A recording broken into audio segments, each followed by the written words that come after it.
All right. So again, welcome everyone. Very good to see you all here for this super exciting event, Systems Maps case study. And today we have Fabian and Gian with us again today. And we have Hannah, the Si Amsterdam Hub representative, sharing with us her case study as well. So for us to start, my name is Yasmin. I'm going to be your host and facilitator today. And some important information about the session. This is going to be a 90-minute event. As I said, this is going to be an interactive session, but you're going to have some time to listen to the case study that our guest speakers are going to present today. So feel free to use the chat to address any comments. Feel free to question away, put your ideas on the chat. We're going to be checking on that. We're going to have a space after the presentations for questions and answers about the case studies, and just for the experience of everyone in the room today, make sure that you are on mute, and then we can have a better audio experience today. All right.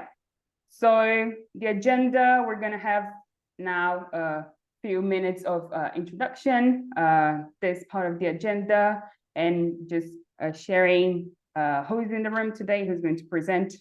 Then we're going to have the first case study presented by Hannah, and then the second case study presented by Gian and Fabian. And then afterwards, we're going to have space for questions and answers about these case studies. Okay?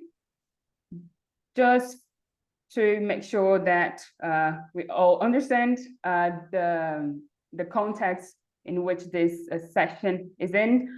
This is part of the SI series, 6-month learning journey for you to understand the ideas and topics that we cover here at Systems Innovation. So here you have more information about this series. So you can click here and go straight to the event description of the SI series. All right. So just to not take too long on the introduction, I would like to share with us our guest speakers for today. So we have Fabian and Gian, co-founders of the Systems Mapping Academy. If you joined us last week, you may be familiar with them, and they are here with us again. So thank you very much for being here with us today. And we have Hannah, as I mentioned, she's the Si Amsterdam Hub representative, researcher, facilitator, and systems mapper. So thank you very much, Hannah, for being here. And yeah, I will let them introduce themselves more extensively now, and then we can go to the presentations. So yes, over to you, Hannah.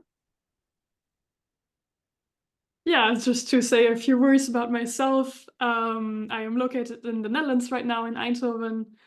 I have a background in geoecology, so that's all about understanding ecosystems and nature, looking at the living parts, the non-living parts, and especially how they're all connected and influencing each other. So based on that kind of foundation understanding of systems, complex systems and system thinking, that's where I also found out and worked on my first systems map for my master thesis. And from there, I realized, okay, this is something that I want to do more of.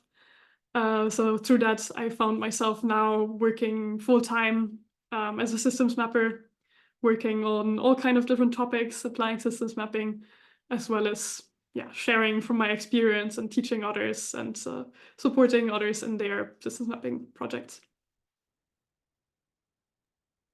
Great, thank you for the introduction, Hannah.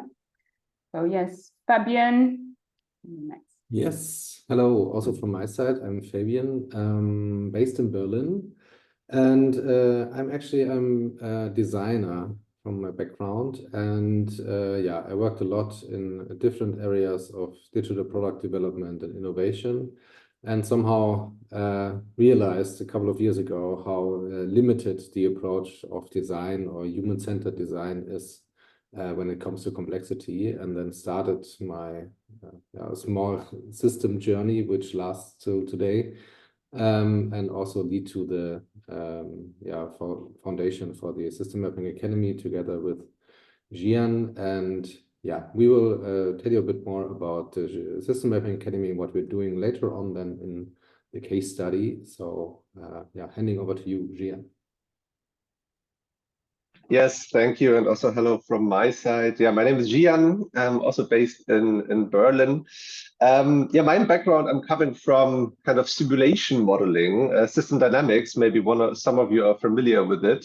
And yeah, so kind of learning, applying system thinking to build simulation models to see, okay, what are some trajectories, what might happen in the future, how can we react? So worked on projects there in environmental cases, organizational cases, development policy. And then it was kind of the other way around what Fabian said. So I was asking myself, how can we make this a little bit more approachable and practical? Because system thinking, system dynamics, very successful in the field of academia, used a lot in various fields, very interdisciplinary.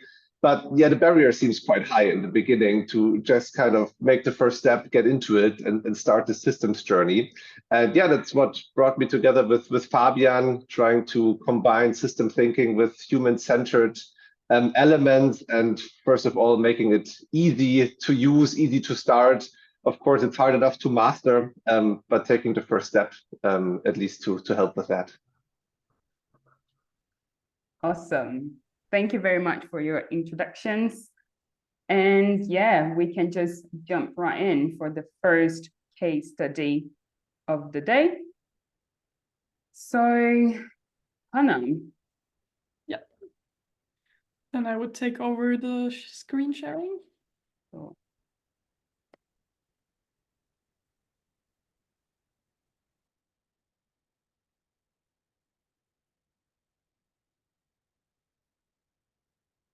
So for a bit of an introduction to how I approach systems mapping, how I'm looking at the process, these are the 4 kind of main activities that I see that need to happen during a systems mapping project.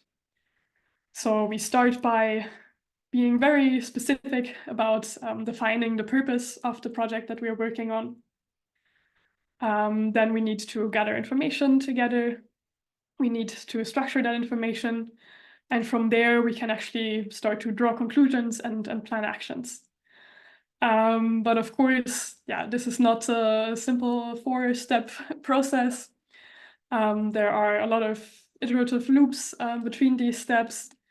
Maybe after starting to gather some information, we come back, check in with our purpose again, make sure, are we all still on the same track? Do we need to change a little bit the way that we define the purpose?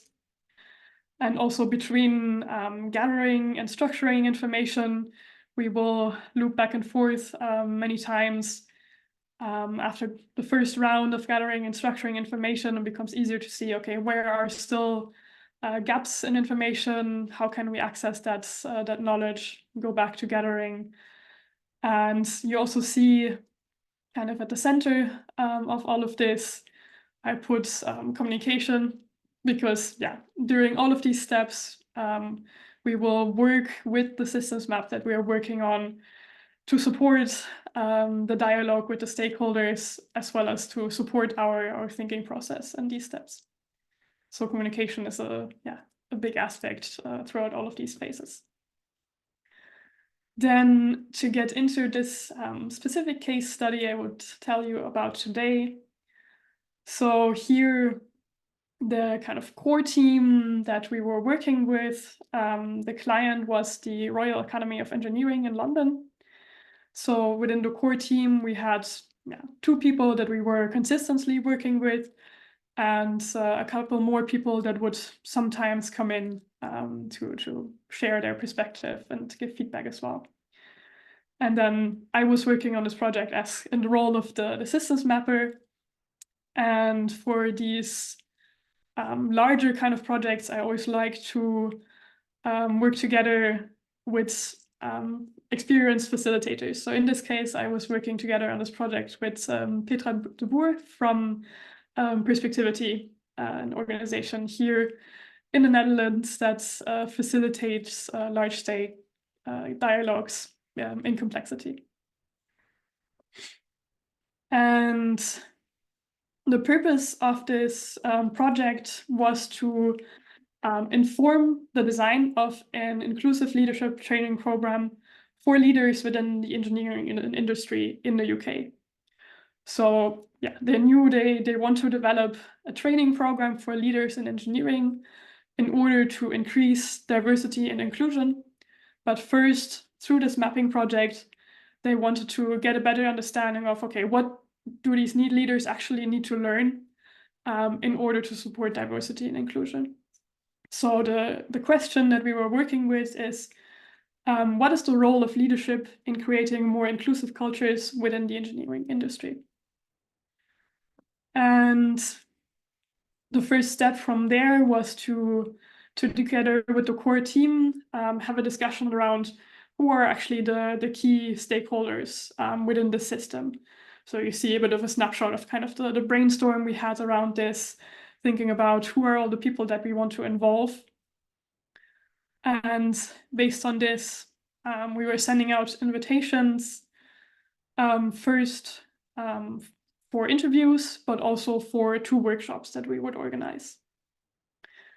And then going into a kind of from the defining the purpose into more the gathering information step, we also supported them to formulate questions for these interviews that they were carrying out.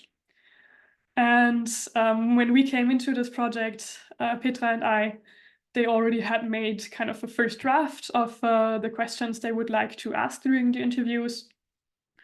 But we helped them to reformulate these a bit, to come more from a place where they are asking for experiences that the people they're interviewing had, instead of asking for advice. Because what we've seen is that, if you just ask for advice, for example, why do you think inclusion is important within the engineering industry? Then the answers you get will be somewhat generic, more impersonal. They can often be based more on assumptions. And as the person answering, we're trying more to be kind of rational in the answers that we're giving. But if you're asking about experiences, then the answers we will get will be very specific. People telling stories about specific experiences they had. It will be more personal, and they will actually be facts. These are things that we have, that the person has experienced, and as well as we are getting more of the emotional side of things as well, because human behavior is very much influenced by our emotions, and especially in a topic like diversity and inclusion, we need to very much consider this aspect of the topic. So we helped them to kind of reformulate the questions they had, helped them to define which stakeholders they want to talk to.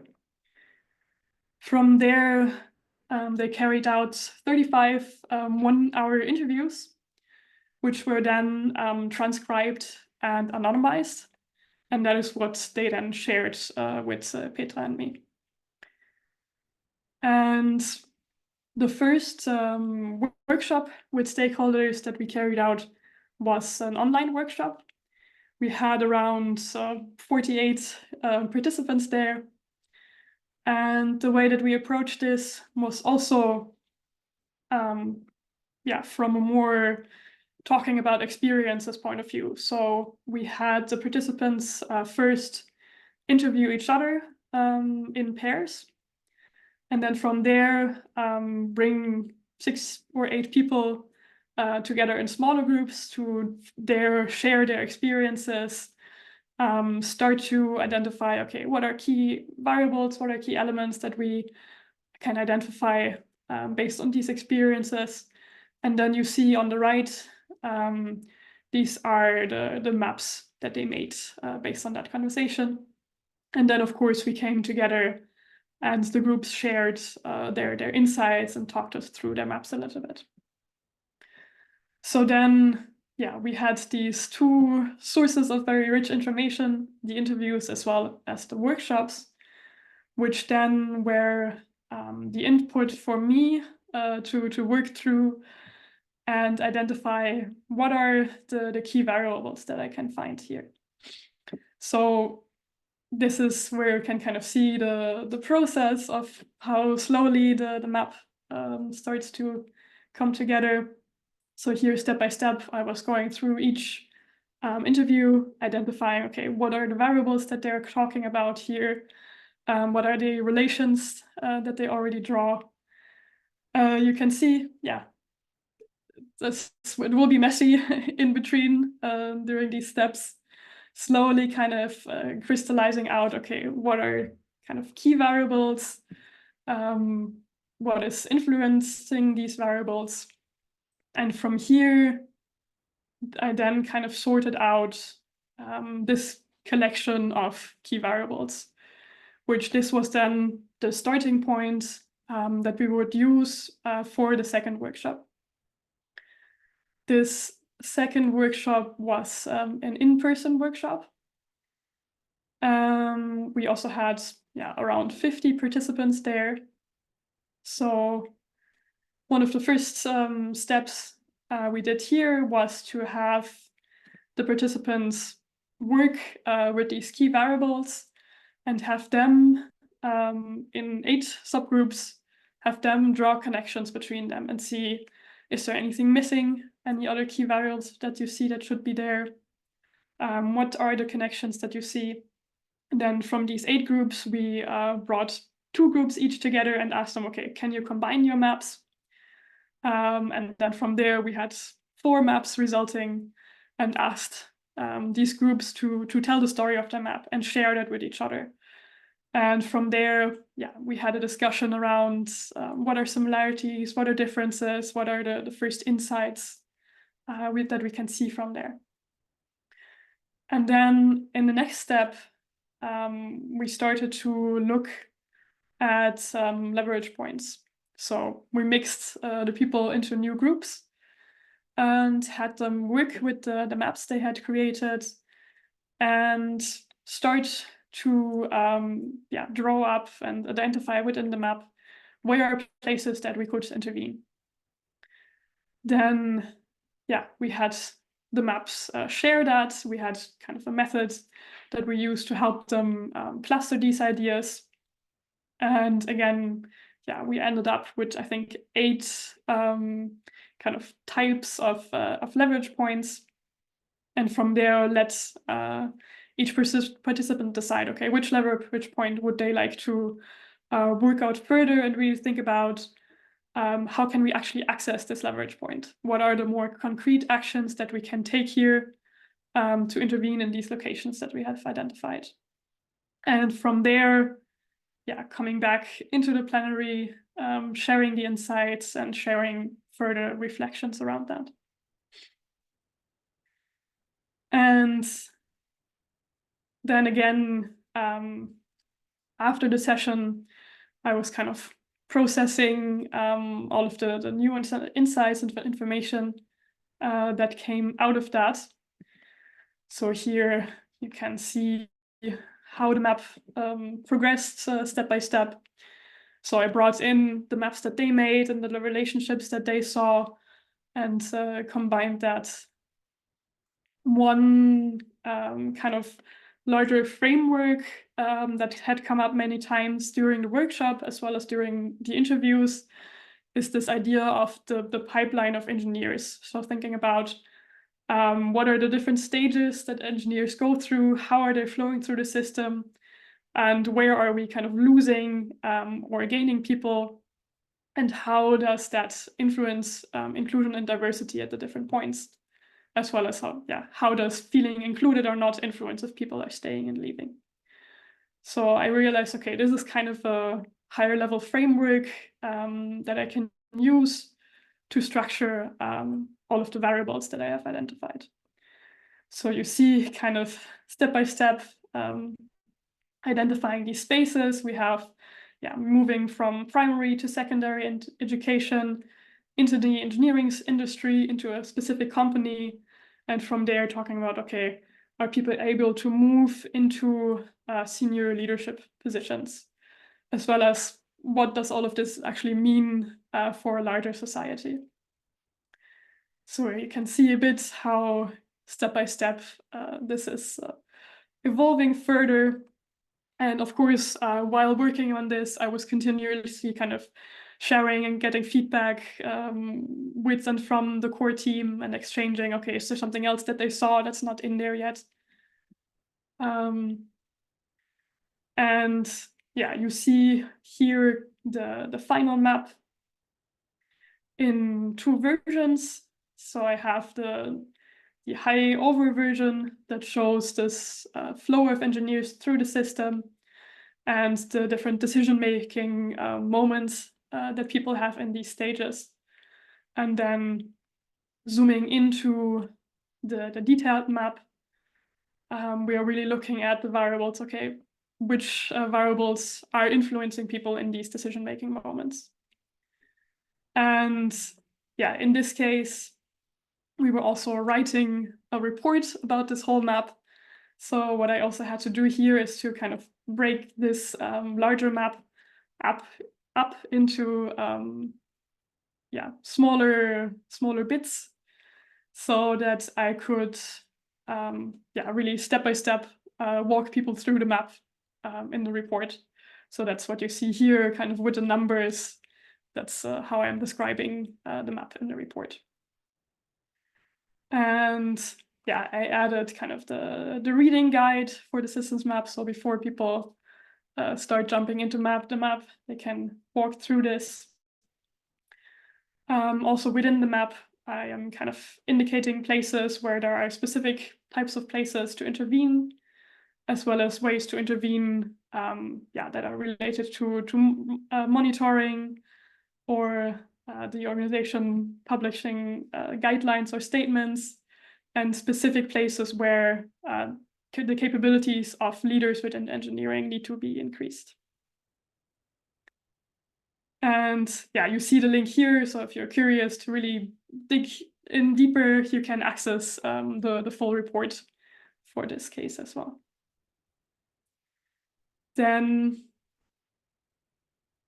of course, yeah, it's good to talk about what were actually the outcomes of this project once we look at it from a bit of a distance. So yeah, of course, this map was, as the goal was, it is informing the design of this training program. So working with this map, they were now deciding, okay, which kind of trainers do we want to work with for this program? What should they be teaching? How can that look like? As well as the map itself can then be used as a framework during these trainings, to help people think about this, to help people reflect and have a look at, okay, what does this currently look like for our organizations? Where are we at with these variables? And help them to understand the connections there.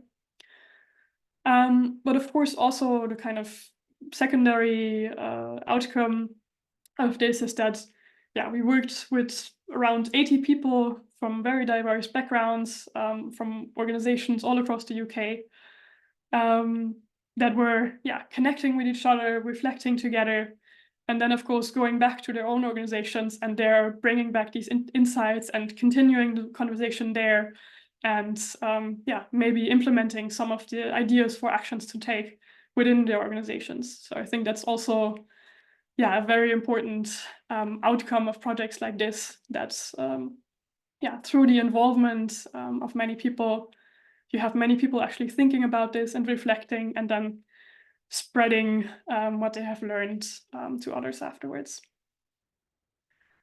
Then, of course, people always ask me, how long does this take if I want to start a systems mapping project? What does it look like? And I always tell them, it really depends on what you're working at the kind of methods you want to use, how many people you want to get involved. But yeah, for this specific project, we worked on it from beginning of July until the end of September. And yeah, you can see the kind of carrying out the interviews, and then from my side, kind of synthesizing and getting out the variables from that kind of happens in parallel. Then we had the first workshop, a couple of weeks later, the second workshop, and then working for a few more weeks on creating the final map and writing the report together. And I have to say, this was a tight schedule. There was a lot going on there. And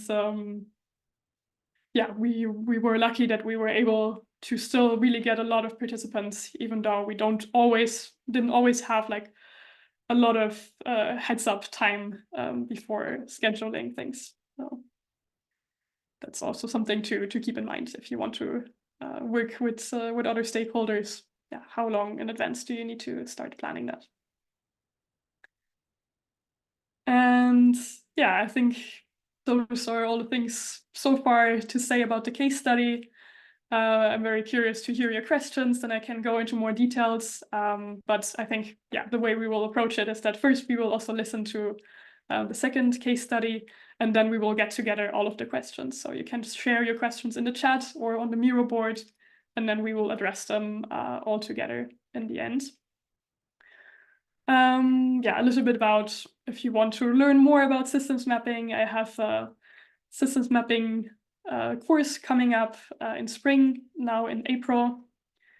And the way that it works during this course is that each participant will be working with their own challenge. So in the first session, we will discuss, okay, how do we formulate a complex challenge questions? I will help you with that. And then from there, during the online sessions, they're always 2.5 hours. We will discuss what are the main steps. We will practice with that. And then during the week, you will apply that to your own challenge. At the beginning of the next session, I will share my feedback on kind of your homework assignment. We discuss any questions that came up, and then we move into the next topic. If you're not able to join such a kind of once a week structured course, I also offer systems mapping coaching, so that is more flexible. You can schedule a one-on-one session with me, and I guide you through the process of creating your own systems map through that. Then I think that is it so far from my side. Awesome. Thank you. Thanks very much, Hannah. It's very, very insightful, and I can see in the chat there's loads of questions popping up. So yeah, we're going to address all of those in the end. So yeah, thank you very much, Hannah. Very good. So we can jump into the second case study right now, and then have some moment for reflection. Yes. Yeah, so I will give you a short overview about what we as System Mapping Academy are up to. And then Gian will start to tell you a bit about in detail about the case we brought for today. As said in the introduction, the System Mapping Academy is basically me and Gian and a pool of other experts which we are working together. And we are trying to bring together this design aspects and the system aspects. And that's mainly focusing on the learning and the capacity building aspect of things, as we, as Gian already introduced, have the feeling that there is a big possibility to bring new learning materials and new tools to this topic of system mapping. In order to make it more easy to start with it, and also uncover the potential there.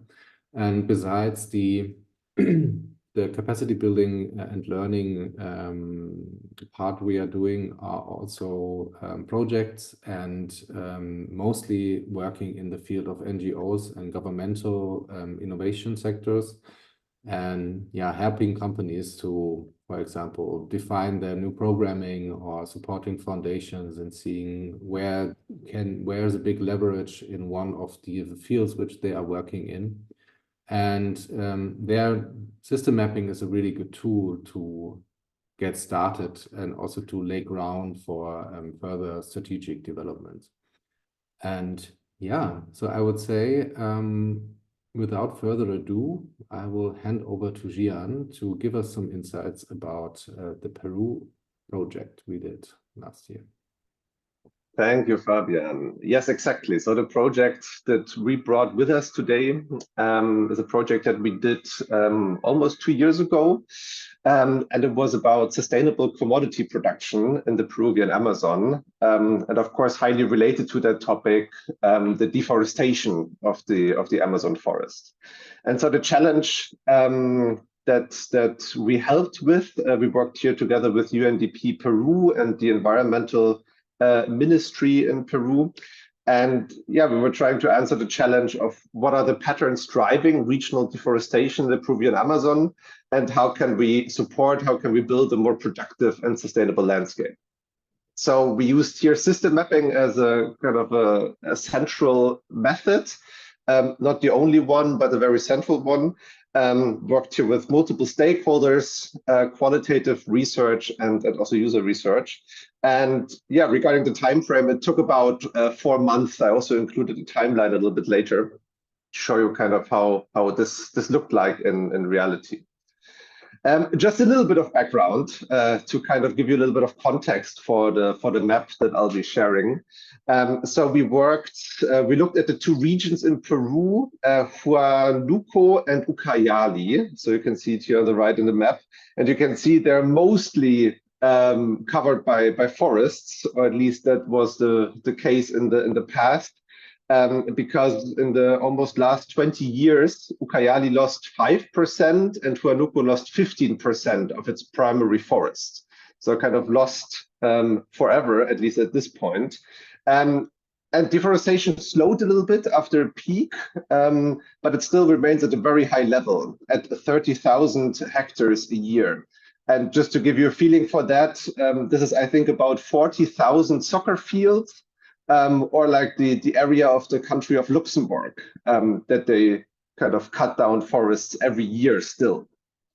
But of course, there's also the other side of the medal, because a lot of people actually depend on these commodity supply chains. So on agricultural production, among others, there's a lot of cacao production, soy, cattle, coffee, but also gold that is digged out from the Amazon forest, and timber, of course, that is sold.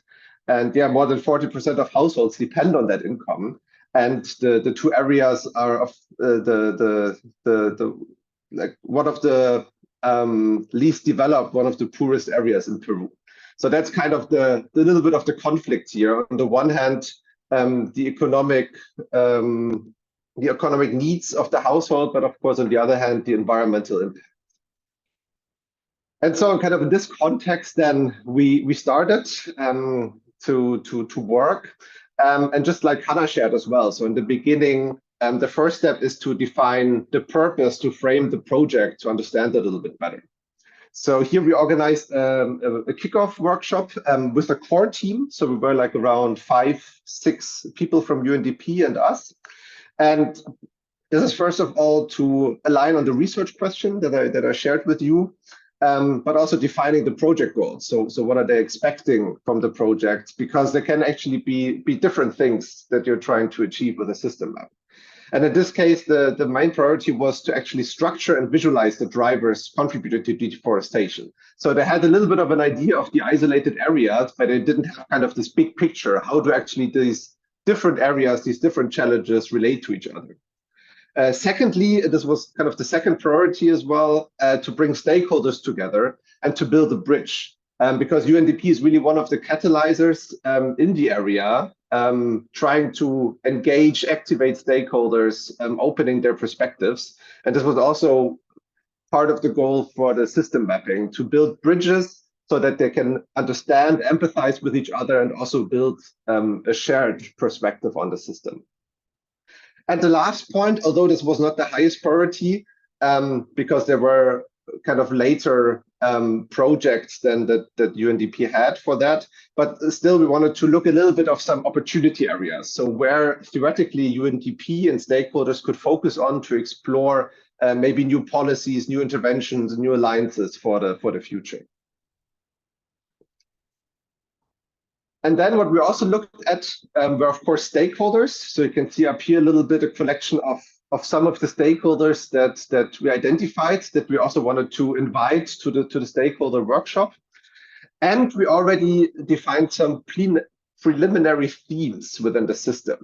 And this was because UNDP already worked a couple of years on these challenges within the system. So they already had an idea of what are some major themes, some major problems that they wanted to explore a little bit more.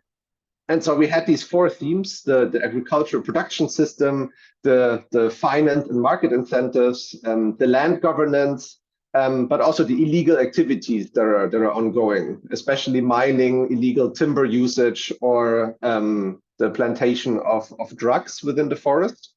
And we formulated some first hypotheses.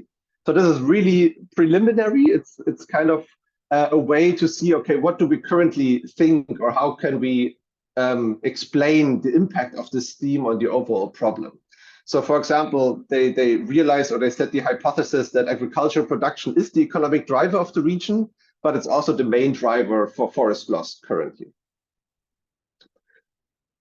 So this was kind of to set the frames, to set the scope of the project. And then in the second stage, it was about gathering information, getting deeper into the topic and exploring some of the drivers and dynamics.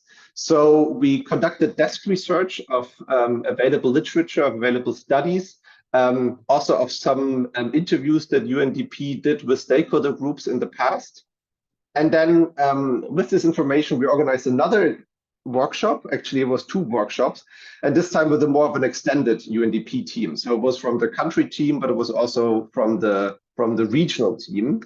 And there we discussed, we refined the themes, and we also started a little bit to identify some variables. So what are the causes and effects, and some relationships between them. And last but not least, we also talked about what are some open questions, what are some known knowledge gaps that UNDP has that they would like to address in the stakeholder workshop, that they would like to ask the stakeholders. And so just to give you an idea of how the workshop looked like. So here, for example, we had one of these themes. We identified agricultural expansion of kind of a central variable. And then we brainstormed, we collected, okay, what are some causes that they're seeing, that they're experiencing? What are some effects? Then in the second step, we started to actually think about the relationship, so the causal links between these causes and effects, and trying to identify, okay, how are they actually related to agricultural expansion? Because as you can see, not everything is a direct driver, and actually trying to structure it and see, okay, what influences what in what kind of way that leads to this agricultural expansion in the end. And then after a little bit of time, a little bit of refinement, iteration, you see kind of the map grew. So we extended the boundary step by step. We gathered some more feedback from experts. And as you see on the right, we collected some questions that we wanted to state to the stakeholders. So this gave UNDP the chance to reflect on what they actually don't know yet, and what they want to explore a little bit more. For example, what is the main challenge to improve productivity for farmers within the area? And we also started to explore to identify some first narratives, so kind of system stories. So a way of trying to summarize, okay, what are some of the dynamics that we're seeing in there? And one thing that UNDP already said is that, for example, family farmers don't have the possibilities to invest. They don't have savings. They kind of grow the commodities, they sell them, and they live from the money. So they can't really increase productivity, and that's why they choose expansion, because it's cheaper to chop down the trees and lay new agricultural ground. And with this first ideas of how the system looks like with the themes, we then prepared and conducted the stakeholder workshop. And so this was really the main part of the mapping that we did here. It was a 3-day workshop, actually, at the very border to the Amazon in Peru. We were glad to do it actually offline, despite COVID. And we had around 35 participants from various stakeholder groups, from local government to NGOs, to farming organizations, to smallholder farmers, and indigenous communities as well. And yeah, the main goal was kind of to bring them together to use their expertise, but also help them to understand each other a little bit more and listen to each other. And so we brought in our ideas, kind of our preliminary maps, but wanted to use that just as a starting point for discussion. So actually developing the map with them together, adding variables, adding relationships, identifying loops. And in the end, of course, bringing all of this together, actually having like the actual systems map, and helping them to have this shared understanding, to not just see kind of their isolated area, but to actually see, okay, what are the connections with these other themes that I might not be working in directly. So how did it look like in the process? So for example, here with the agricultural expansion, we also asked them, okay, what are some variables, what are some causes for you that you would like to increase your field or can't improve your productivity? Then we just showed like a small excerpt of the map of what we thought about before, not because we wanted to kind of enforce it, but rather as a starter for the discussion. So we showed them some of the links. So this is what we think. This is what we assume. Is that correct? Do you agree with that? Or do you see the things completely different? So this kind of then kickstarted the discussion. We were also able to use some of the variables and kind of then slowly building the map, extending it. And in the end, also sharing it with the other groups and collecting feedback of asking, okay, where do you agree? Where do you think, not sure about the variable, about the connection, or some other feedback that they would like to share. So this was kind of our process. And what's interesting, of course, through these discussions, through the mapping, this kind of can quickly generate some insight into some of the dynamics of the map of the system. So I just wanted to here very briefly show you one example what that means. So for example, we talked with farmers before the workshop, in the workshop, and they often said they're just trying to make a living. And one even said, we have to deforest to survive. And this is actually like one of the very central loops that we found there. So that there's kind of the low household income. So there's the need to increase income. So that's why they expand agriculture, so they can produce more, they can sell more, profit more, and so they can actually have a good household income.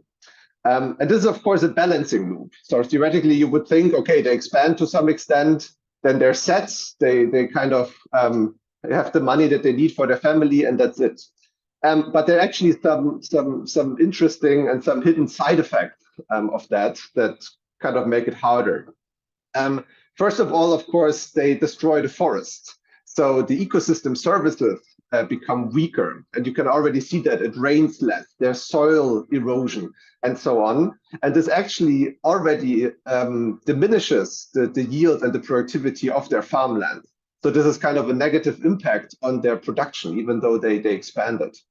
Another side effect is kind of if they produce more, at least locally, you can see that the demand is quite limited.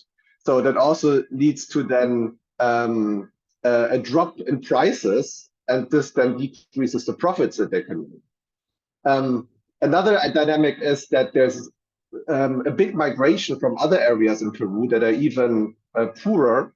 And as they can see, in this area, in Ucayali especially, we can earn money by just owning land and by producing commodities. More and more households actually moved into the area. It expanded, built new settlements, and then also kind of increased the need for agricultural production. And last but not least, there's also kind of this culture, because many also said, yeah, my neighbor kind of did it, he did it, the big companies expand, why shouldn't I do it? It should also be my right. So it also kind of established this culture of deforestation and devaluing the natural environment. And it's actually something that we find quite often in systems, and which becomes obvious in these participatory settings, is this bounded rationality. So the farmers kind of for their silo, for their system, they act rationally. They're just trying to make a living. But if you kind of zoom out, look at the bigger picture, there are these kind of unintended consequences that can ruin the overall system, and eventually also hit the single actors, the farmers in this case as well. And yeah, so generally the system, the participatory system mapping in Pucallpa was very engaging, was very exciting. As you can imagine, it was also quite emotional. That's something, yeah, sometimes you also have to deal with, especially the indigenous communities. It became obvious within the workshops that they're the ones suffering the most direct from the dynamics, as kind of their lands are occupied, they're threatened because they're living in the middle of the Amazon. And yeah, people kind of just squatting their land, police is not doing anything, regional government is not doing anything, and they're kind of losing not only their land, but also their communities, because then the younger people don't really see a future there. So that's kind of on the negative side, but on the positive note, this was kind of the setting, but this was the process to share these experiences, to share these problems. And that's also the thing. System mapping is kind of the one thing, the product, but it's also a lot about the process, kind of engaging with each other, having these 35 participants who didn't know each other mostly, kind of coming together for 3 days, sharing their expertise, sharing their fears, sharing their hopes, and then also kind of starting to see how they can work together towards a more common goal. All right, and then the last step, of course, after the 3 days, we kind of took all the information we got. We kind of put it together into one coherent map. We digitalized the map, and then also looking a little bit of, yeah, what are some of the main drivers, what are some of the system narratives, one that I just shared with you, and looking a little bit into leverage opportunities. So some guidance for UNDP to move forward. So here you can see just a quick extract of the system map, actually here in the English translation. Not going to go through everything here. I copied you the links if you're curious to explore a little bit more of the system map in Kumu. And as we often see that it's difficult to communicate these maps in its entirety to people who haven't been part of the workshop, we also just developed a simplified system map, showing a little bit the major themes within the system and kind of how are they connected. So just as a little bit simpler overview, also when UNDP wants to share this with donors, with partners, with stakeholders, and then also using this to getting deeper into the overall system map. And so what were some of the leverage opportunities that we identified together with UNDP?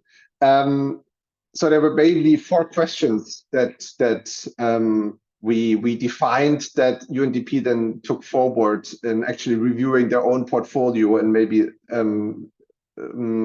developing new incentives. So the one was, how can we incentivize farmers to increase productivity rather than expand into the forest? How to enable finances and investors to offer more suitable frameworks for actually the smallhold farmers. How to strengthen indigenous communities and maybe even use them as a role model, as they have the knowledge to kind of live within the environmental limits of the system.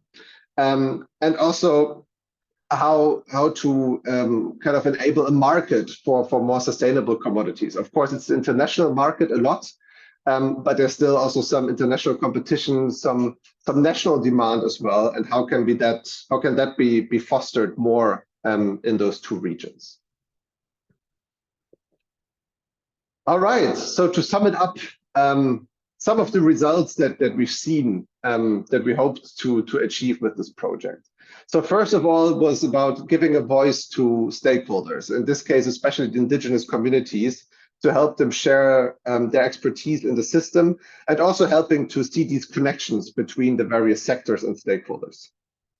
Second, of course, to have the shared understanding, kind of the system map as a boundary object of all the stakeholders, and to show actually, or to help them to see their own role within the system. Some insights into leverage opportunities. And last but not least, of course, still kind of identifying knowledge gaps, identifying also what UNDP still doesn't know and maybe needs to research further. Migration was one topic that came up a lot in the stakeholder workshop. But of course, it's difficult to talk about it if you don't have an expert or if you don't actually have people who migrated into the area. So this is a topic for actually further investigation and research for UNDP. Yes, so as Hannah also shared above, I also thought it's interesting to just give you an overview of the timeline here. So it was about a 4-month project. As you can see, not completely full time, but also quite tightly packed, with a couple of workshops and kind of back office work and preparation in between. Feel free to look at it a little bit more. And also, if you're curious to learn more about the project and the results, so I linked here again the Kubu map in the Spanish original or in the English translation. So it's actually interactive. You can zoom in, you can play around a little bit with the map. We also have a presentation on Kumu, Spanish and English, kind of a just very high level presentation of the map of the project. And I also tried to summarize a little bit of our approach and the result and the insight in a small blog article. So also feel free to check that out. Yes, so far as an overview for our case study in Peru. And yeah, handing over back to Fabian, telling you a little bit more, how maybe you can start some of system mapping if you're curious how to do it yourself. Yes, as spoken about in the introduction, we are focusing on capacity building also a lot. And so we created a system mapping toolkit for Miro, so for this software we are currently using here. It's open source, so you can just access it via our website and the Miroverse, where you find all the templates for Miro. And so we built this based on our experiences and hope it can also support you in your projects getting started. So of course you see every project is really different, but there are same steps to it, and so we try to cover these steps and give you there some hints and tips and tricks to get started with this kind of system mapping we are doing here. And we also having a training coming up. Actually, it's already in 2 weeks, so some spots are still there. And this training is also in difference to the training Hannah is doing in April. We are coming with a case study. So it's less about the individual or your individual topic. It's more like focusing on the methodology and the process of collaborative system mapping. And we also have 3 days in an online course, also suitable this time also for the US area. So if you want to know more about it, you find also a link here and a bit about the curricula. Would be great to see you there. Yes, I think with that, enough talking from our side for today. Looking forward to catch up with some questions and your feedback on the case studies. Awesome. Wow, that's very, very impressive. Indeed. Thank you very much. And yeah, well done for the work. Very, very good to see. And I'm sure everyone's very fascinated about the whole development of the project of both of these case studies. Thank you. So now we're going to open the Q&A session. I've added some of the questions that you've addressed during the session here in the bottom, but I'm going to start with a general question for both of you that I think is always good to reflect on the general gains and insights from the experience of participating and facilitating these sessions, right? So I think just a general question would be how both of these case studies actually changed the way that your perspective and the way that you looked at the system itself or the challenges. Did it change how you perceived the challenge in itself or key learnings that you could have after finishing the sessions and the case studies generally? So start with Hannah. Yeah, I think for me the key learnings were more about the process than the content of the topic, because of course, yeah, I don't specialize in diversity or inclusion. I specialize in the process of mapping itself. So that's what I'm always reflecting on after each project to see what can I improve in the next ones. One that stood out to me in this case was that, from the interviews at the beginning, I was still kind of keeping some very meaningful, kind of emotional quotes from people out of the interviews. But throughout the process, they did get a little bit lost. So what is happening with the systems map is that, of course, you are combining so many perspectives that, it can happen that the individual experience is not like directly visible in the systems map anymore. So what I would do in a future project is to be more intentional about holding on to some of these meaningful quotes, to also be able to share those together with the map as well, to be able to refer to very specific experiences that relate to specific loops or relationships that are shown within the map. Awesome, thank you. Yeah, maybe I can also add on that. So definitely double down on the process learning. So I think especially in this UNDP project, it was really about learning during the process, and for everyone who was participating, especially bringing all these different stakeholders together. And even in the context of UNDP Peru, that's not often happening, that everyone or most of the stakeholders who are active in this field are together in one room. So I think, to enable and to open the space and using system mapping as, let's say, a conversation starter for these groups to create a shared language about their challenges. I think this was one of the main benefits and also learnings, and also that, we are always fast in blaming these ones or this group, but in deeper understanding then and seeing their perspective and talking to people from this group for 3 days, it's really giving you a different perspective and also more understanding for the other position. And in the best case, kind of a joint feeling of that you are together in this and can somehow try to change something in the system.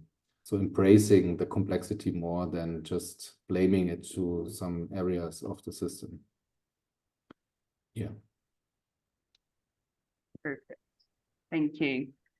I can start with some questions from the audience as well. So one that normally people ask quite often is the software that you used during the process of mapping the case study. So maybe, Hannah, would you like to share the softwares that you used?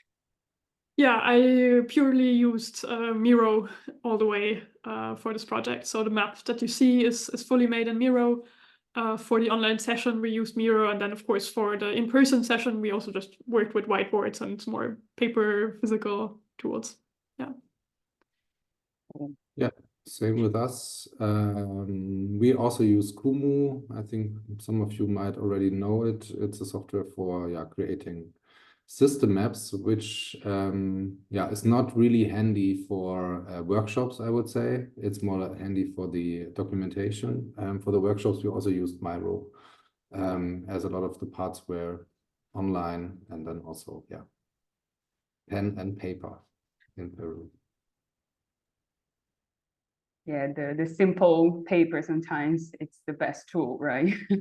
Yeah, large whiteboards, especially if you have them, just as big as possible.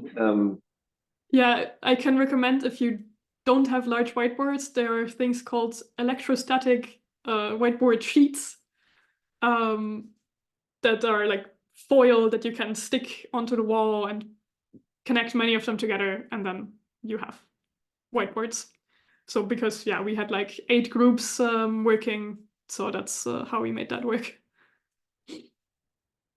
Awesome. Yeah, if you can maybe drop the link in the chat, I'm sure people would like to know more about that. That's great. Another question that we have here is more specifically for the first case study is, did you help create the questions for the interviews, and what was the utility or usefulness of the interviews in the beginning? Yeah, so indeed, when we came into the project, they had already made kind of a first draft of the kind of questions that they would like to ask. But we did help them to reformulate a bit, as I mentioned, to ask more about experience instead of asking for advice. And we went through the questions they had made together with them and made some adjustments and additions together. And then, what was the utility of the interviews? So it was twofold. It was kind of those people that were not able to join in person or to join the workshops in general. We offered them to do the interviews instead. But also it was very helpful to going, especially into the full day in-person workshop, to already have these key variables identified beforehand, because that really allowed us to go deeper already during that day. If during that day we would have to have started kind of completely from scratch to first identify what are even the key variables, we wouldn't have been able to go so far with it within that time frame. Great. There's a question here for both. How many stakeholders did you identify, and did you reach all of them? What were the reactions? How many participated in the whole mapping process? So just very, very briefly about the stakeholders. Mm-hmm. Yeah, so in this case, we were quite positively surprised about how many people were very motivated to participate in this. We ended up having a good amount more interviews than planned, which kind of added to the time pressure of the project. But of course, what is always challenging is to bring in those stakeholders that don't really care, or that maybe are against whatever you're working on. So in this case, it becomes more tricky to include people who say like, oh, inclusion, I don't think it's important. So it's difficult to bring those people into the room. They don't have the motivation. So we always try to, during those dialogues and conversations, help the people that are there to kind of also bring in those voices and talk about, okay, their colleagues or other people that maybe don't care as much about the topic. what are things that they would say about this topic. But that's definitely always a challenge also for other projects I have worked on. Awesome. Yeah, maybe I can share some insights from the Peru project to that question as well. So, I mean, we were in the I don't know how to say, it has like the comfortable situation, of course, that UNDP is kind of the main catalyzer in the area. So kind of their bread and butter is kind of identifying stakeholders, bringing them together, working with them. So they already have kind of a very rich partner network. So we did kind of the identification in the beginning of what are the groups, what are some of the organizations we should involve, but mostly the UNDP had a quite concrete idea already and was in contact with them, which of course can also have the negative side effect that they may be a little bit stuck on the organizations that they're partnering already. But there we had trust and confidence, and also the UNDP process and stakeholder management. How was the reaction of the stakeholders? Generally good. Generally, they saw kind of the value. They identified as an important topic. It touched all of them. The only one stakeholder group that was actually the biggest challenge was the national government, or actually the government in general, but especially the national government. So I think they reached out. They invited, I think, 10 participants. They got answers from 4, and 2 showed up in the end. Of these 35 participants. So this was a little bit of a disappointment, because on the one hand, of course, it's good to share and also have alliances with the other stakeholders. There's lots of things that can be done, but especially the topic of land management, of land governance. I mean, this is in the end a government topic. And if even UNDP reaches out and can't really include them, then I think it's a general question of kind of how to work together with them, or how they actually value stakeholder participation. But anyway, 2 people were there. They were really engaged. They also kind of took some of the insights back into their teams, into their departments. And yeah, one other thing actually that I found remarkable, actually also quite challenging, was also with the indigenous communities, of course. I mean, Hannah, you said it. I mean, there is a lot of emotions, but I mean, it's still, system mapping is kind of an analytical approach, quite rational. We're trying to look for causes and effects. But the indigenous communities, I mean, they're kind of on the edge. They're really emotional. They somehow fought for years already, and they already learned kind of this feeling of helplessness, because they were kind of trying to find help. They're quite trying to connect with the local government, but didn't receive any help. They had to protect themselves kind of with bow and arrow, you can imagine, against people with guns settling in their lands that are theoretically protected for them. And so day one was tough, because there was especially 2 indigenous leaders that were kind of questioning this whole setup. Or why are we even talking about this? There's enough workshops, there's enough talking. We need action. We need to do something. We know exactly what the issue is, and just we need to do this, and this. And I mean, partly they're right. It is kind of, I think, the sense of learned helplessness. But I mean, a positive thing was at least they kind of opened up a little bit. So kind of after the first day, throughout the second and the third day, they were also engaging, they were communicating, and they're kind of starting to see, okay, we've been heard here.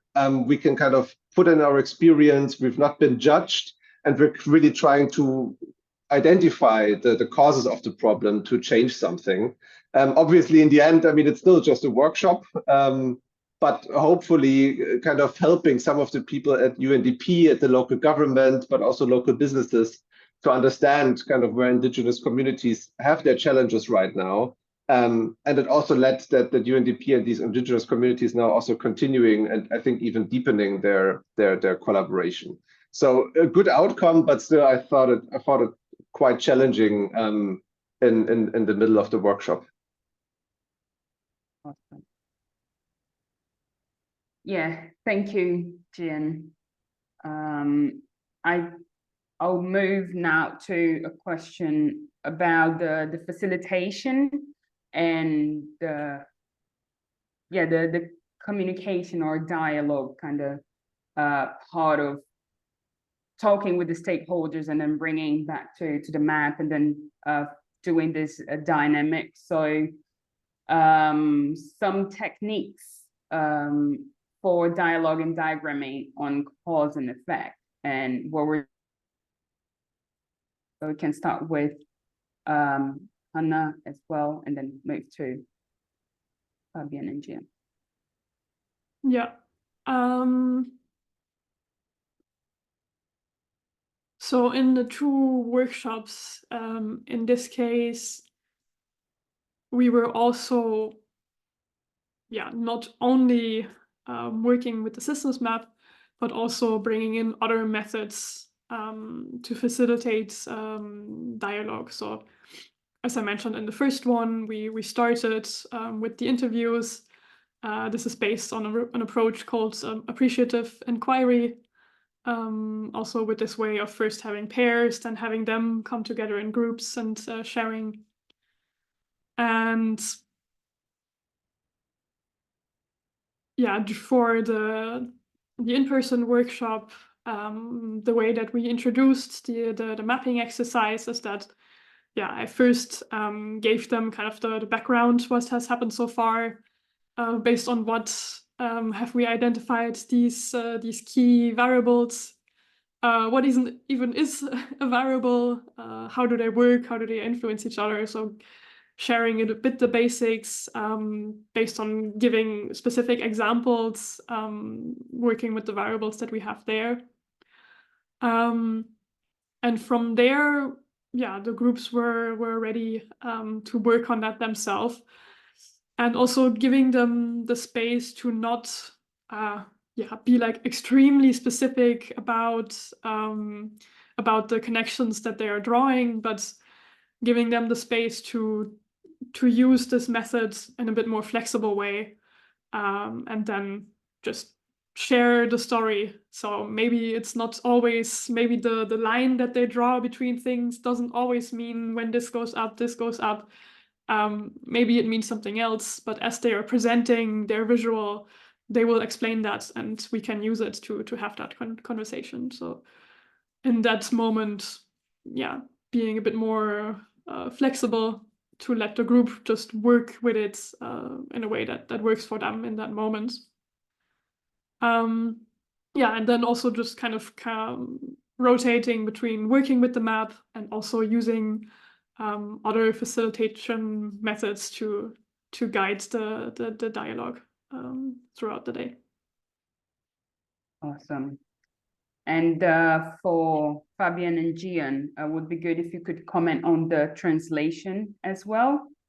How did that work for you? Yeah, sure. That was also actually not so easy. The good thing is we had live translation. So there were actually two translators live translating Spanish, English. The good thing was also that most of the stakeholders were also familiar with English. We spoke a little bit of Spanish. I mean, obviously UNDP was completely fluent in Spanish. So what we did is then we, of course, the plenary sessions, we kind of had this live translation. And in the groups, we kind of, we had basically an English group. So I think I didn't say that before also to the process. So what we did is also we had four groups, 8 to 10 people, and kind of focusing on one of the themes or challenges and exploring that. So looking for variables, for connections, for loops, and in the end, kind of bringing these 4 themes, 4 challenges together. So we were able to, I think we had one English speaking group, and the other 3 were Spanish, then also with live translation. That was actually trickier because I still remember it was kind of with WhatsApp, because we were just in a small room. We didn't have this whole setup. So we really just had like a headphone in. The translator was in the one corner of the room, the facilitator in the other corner, and then just kind of live translating of what has been said. But what actually helped is that we tried to enable UNDP more themselves to facilitate.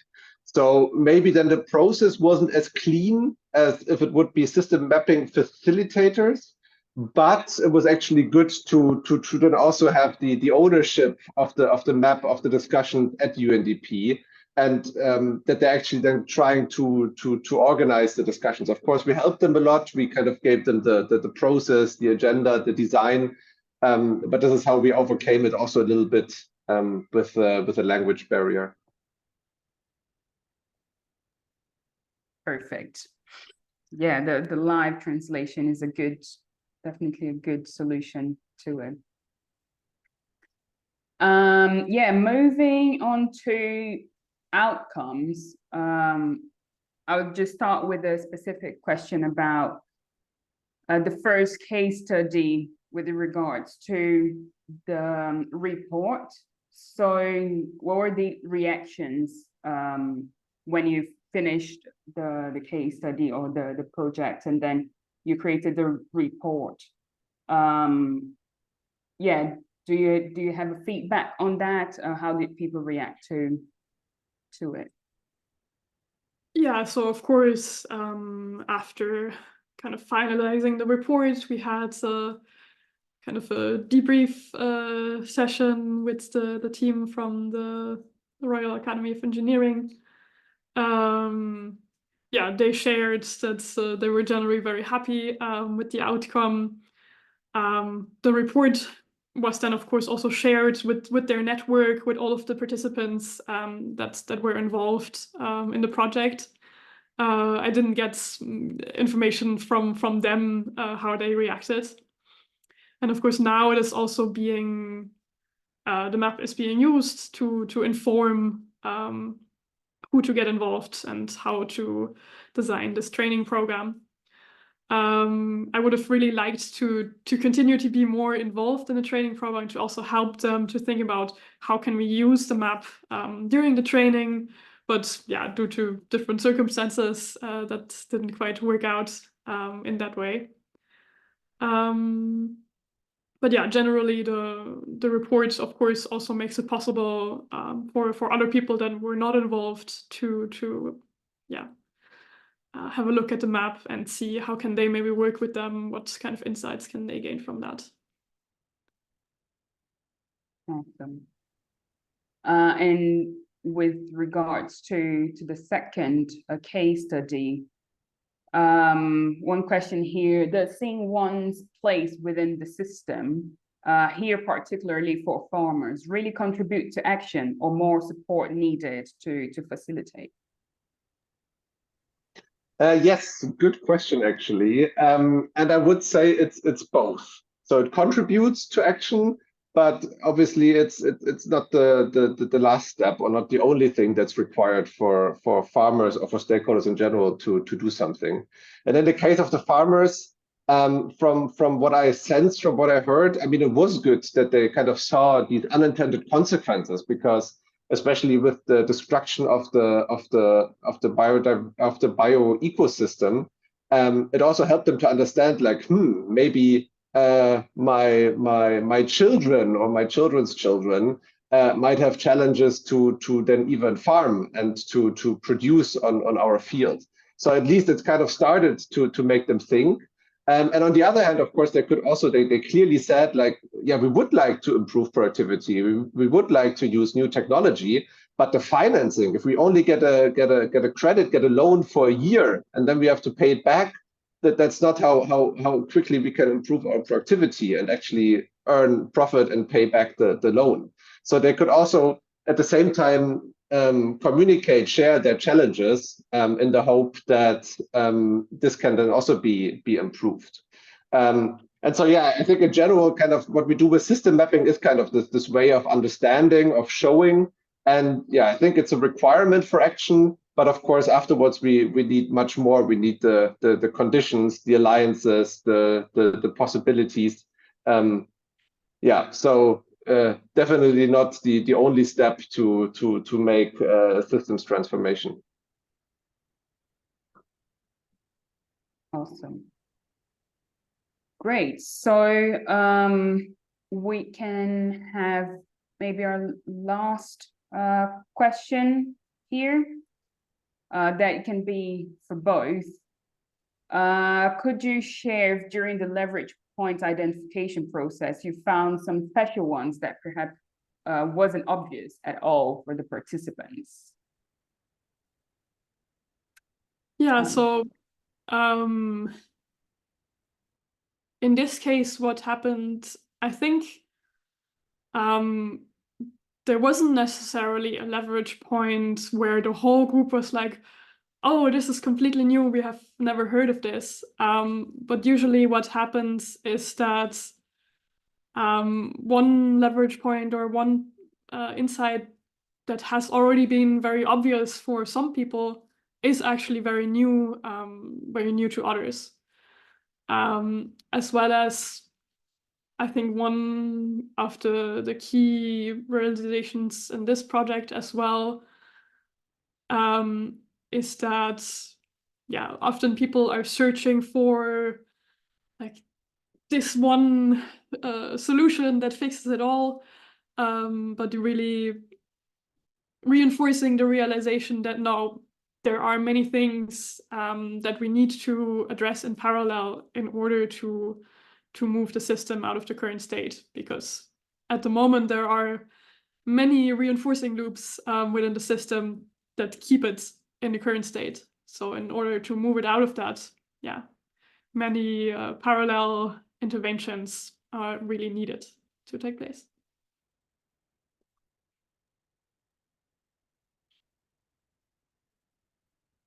Gian or Fabian, would you like to share on this question as well? Yeah, sure. Firstly, absolutely agree, of course, with Hannah here. Yeah, there's none of this silver bullet solution. I think that's one of the insights. There's kind of multiple places that we should or actually have to address within a system. Yeah, regarding the insights, I mean, the one thing that I shared earlier with this bounded rationality was definitely like aha moment to showing these unintended consequences of the actions. And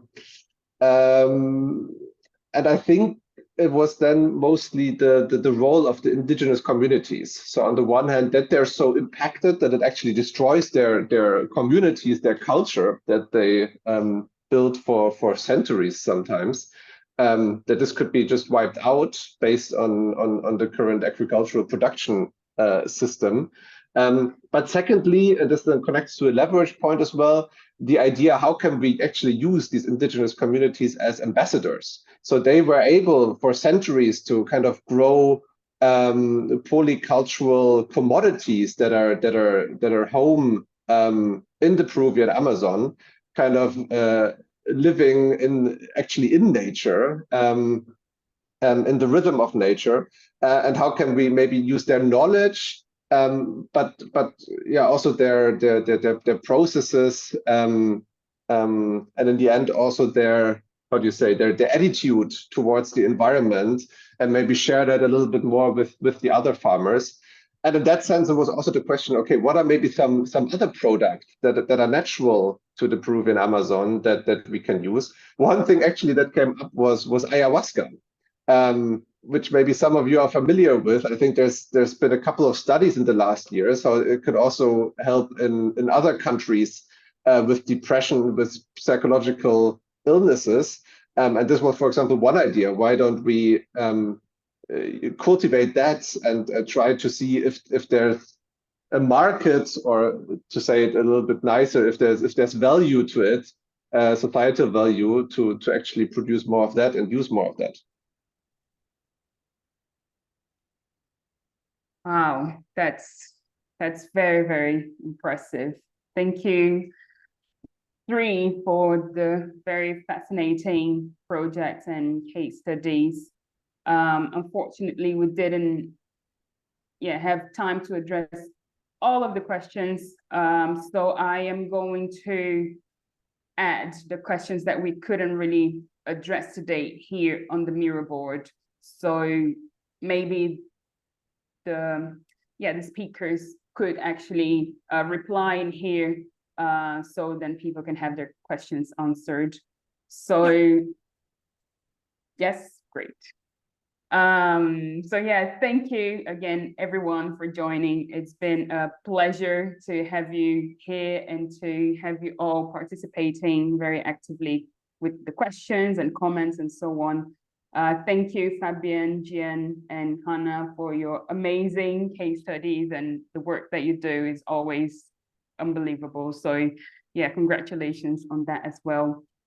For everyone, the Miro board is going to be open for you, so make sure that you check out the next events. So as Hannah mentioned, and Fabian and Gian as well, the Systems Mapping Academy from Hannah, and the Systems Mapping Academy training that is happening in 2 weeks. So it's here as well.